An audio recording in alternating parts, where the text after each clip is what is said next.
السلام عليكم ورحمة الله. النهاردة إن شاء الله هنكمل تعليم وورد. النهاردة هندخل جدول أو insert table. هنا عندنا insert في من قائمة table. أدي insert table دي الأبعاد اللي إحنا عايزينه زي ما إحنا شايفين، عدد الأعمدة، عدد الصفوف. نختار اللي إحنا عايزينه، وممكن طريقة تانية إن إحنا نحدد بالظبط إحنا عاوزين إيه. في هنا في القائمة برضو table insert table، وهنا عدد الكولومز أو الأعمدة، وهنا عدد الصفوف. لو افترضنا إن إحنا عايزين هنا 6 أعمدة، وافترضنا إن إحنا عايزين 5 صفوف، وهنا fix column width اللي هو عرض العمود، بس ده يبقى حاجة إيه ثابتة عندنا. لو افترضنا إن إحنا هنختار حاجة ثابتة زي ده كده مثلا 1.5 بوصة، وفي هنا اللي هو أوتو فيت لو إحنا عايزين تبقى يعني تبقى على قد الكونتنتس اللي جوه الجدول. وفي هنا remember dimensions، ان هي دي لو احنا ضغطنا عليها بالطريقه دي هيفتكر الابعاد دي مع كل ما بدخل جدول. يعني لو عملت كده هيخليها قيمه افتراضيه. لو انا قلت اوكي وجيت بعد كده جيت ادخل تيبل تاني insert table، هتلاقي اللي احنا عملناه 6 الخمسة واللي هو البوصة ونص زي ما احنا شايفين. واحنا عشان دخلنا التيبل كان في هنا عندنا في الهوم اللي هو left to right، فبقى التيبل left to right. لو احنا كنا دخلناه من right to left التيبل هيبقى right to left. برضه احنا نجربها نشوفها بنفسنا. لو احنا عملنا دي كده كانت في الأول كده وعملنا insert table بنفس الأبعاد بتاعتنا قلنا له اوكي بقى right to left. طبعا بعد ما ندخلها أصلا ممكن تيجي تعمل هنا right click table properties أو خصائص الجدول، وفي هنا عندنا right to left أو left to right. لو لاحظين احنا اول ما عملنا التيبل بقى فيه هنا التو كولومز ما كانوش موجودين. يعني احنا لو دوسنا بره التيبلز اللي هو الكولومز دول اختفوا. اي لما تيجي تضغط على اي حاجه منهم هتلاقي في حاجه اسمها ديزاين وفي حاجه اسمها لي اوت بتظهر على طول. تعال احنا نبدا مثلا تيبل زي ده كده، ولو ضغطنا في اي مكان برضه هيظهر هنا العمودين زي ما احنا شايفين. طبعا نبتدي مثلا بالعمود اللي هو الديزاين. في هنا الديزاين زي ما شايفين في ديزاين جاهز، ممكن نختار أي حاجة منها. هنختار مثلا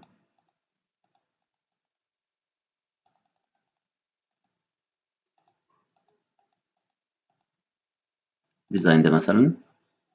زي ما شايفين الديزاين ده قدامنا. في هنا في حاجة اسمها هيدر رو اللي هو صف العمود، وفي فيرست كولوم، وفي باوندد رو. لو انا ضغطت على باوندد رو وانا دايس هنا كده شلتها مش هتبقى بالشكل اللي جوه ده، هتتلغى.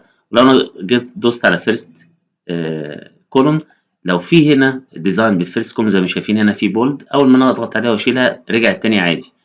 لو انا في هيدر رو العمود كان بالشكل اللي انا مختاره، لو انا ضغطت عليه مش هيبقى موجود. وفي لاست كولوم كمان لو في الديزاين اللي انا عامله في اي حاجه مثلا في الاخر في اي حاجه هنا وجيت انا قلت لاست كولوم هيديني الديزاين لاخر الكولوم. هنا الكولوم ما كانش فيه حاجه، لو انا شلتها يبقى زيه زي غيره. انا عايز اجيب حاجه هنا موجوده.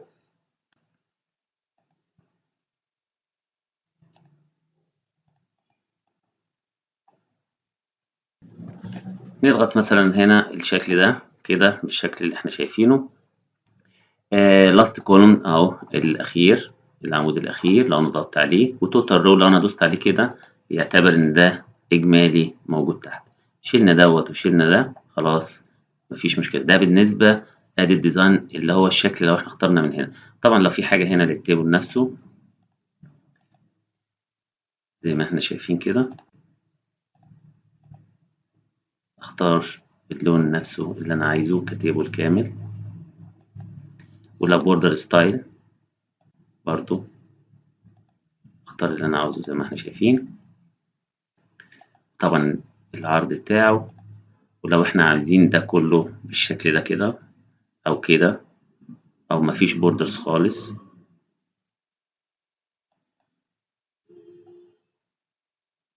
وبعد كده ندخل على اللاي اوت.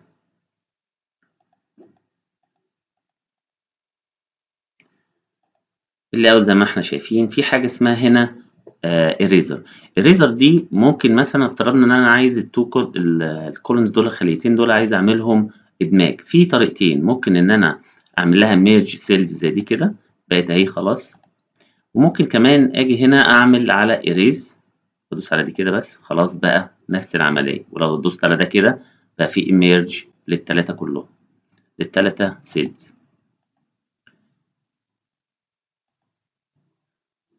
وفي split cells اللي احنا مثلا عملناهم،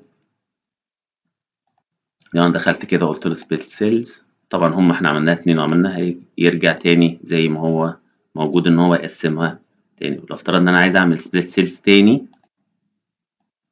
او بقيت فيه خليتين صغيرين هنا. وفي split table زي ما انا ضغطت كده دلوقتي، لو انا جيت هنا في الوقت في النص ده هنا عايز اعملهم جدولين، بقول split table، بقى في جدول فوق ودي جدول تحت. ولو احنا شايفين هتلاقي الجدول بالتنسيق بتاعه زي اللي فوق، وادي التنسيق التاني تحت موجود.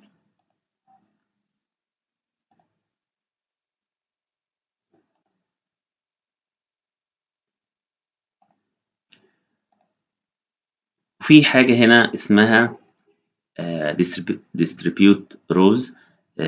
احنا وفي كمان للكولوم. الكولومز اللي احنا شايفينه ده، لو احنا عملنا كده وقلنا distribute columns، هيبدأ ان هو ينسقه وفقا للخلايا اللي موجودة. يعني مثلا لو احنا بس كبرنا الخلية كده شوية زي ما احنا شايفين، وجينا هنا عملناها عشان يوزع، ادي distribute columns الموجودة.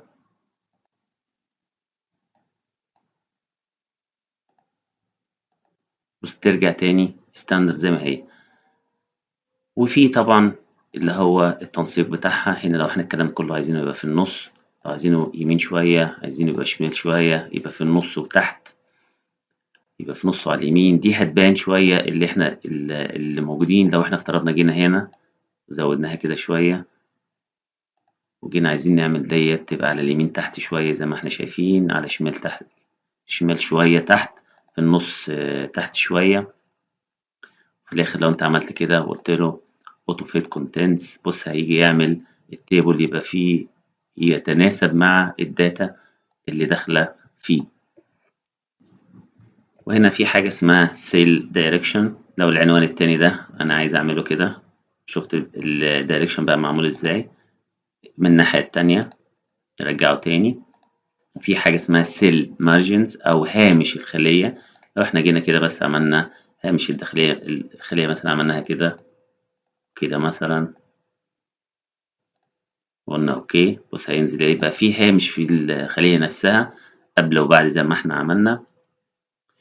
وفي حاجة اسمها فرميولا أو معادلة.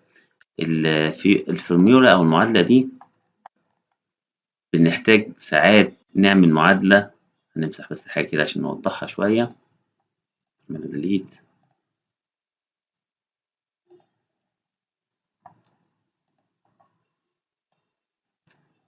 ديليت روز. طبعا احنا ادي في عندنا ديليت روز زي ما احنا شايفين كده، بحيث ان انا عندي الاجمالي اللي موجود هنا. انا عايز اعمل اجمالي كل الارقام اللي قدامي دي كلها. هاجي ادوس حاجة اسمها فورميولا، وهيجي يقول لي انت عايز فورميولا ايه. هقول له مثلا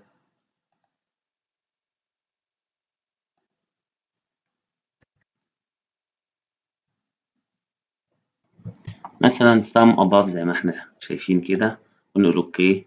هيعمل طبعا احنا عشان عاملينه من رايت ليفت، هو كان ليفت رايت، فالارقام زي ما احنا شايفينها كده. لو انا عايز مثلا عايز اعمل ان انا افترضنا ان هنا في 33 وهنا 55 مثلا 44، وانا عايز اعمل دولة، اقول له بس فورميولا دي sum right. sum right اللي على اليمين، لا انا مش عايز sum right، انا عايز sum left مثلا. انا دوست كده،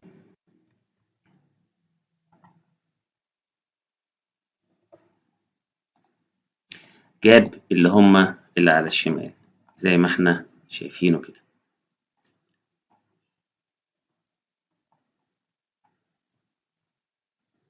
وزي ما احنا شايفين الأرقام عربي وإنجليش، فاحنا عايزين هنا نوحدها، لأن احنا مرة لما كنا بنكتب من اليمين للشمال أو من الشمال لليمين فهي بتبقى تبع الكونتكست. هنيجي نعمل بس هنا فايل، نكتب اوبشنز، هتلاقي فيه هنا ادفانسد تحت خالص هنا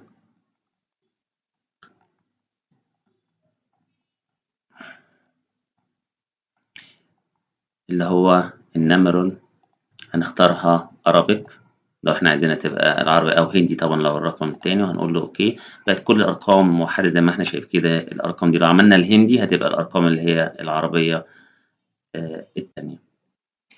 وهنا لو احنا عاوزين في بعض الأحيان بيبقى احنا عندنا التيبل ده في عدة صفحات، وبنبقى عايزين الهيدر اللي فوق دوت يتكرر في كل صفحة، فهنزود بس البيانات ديت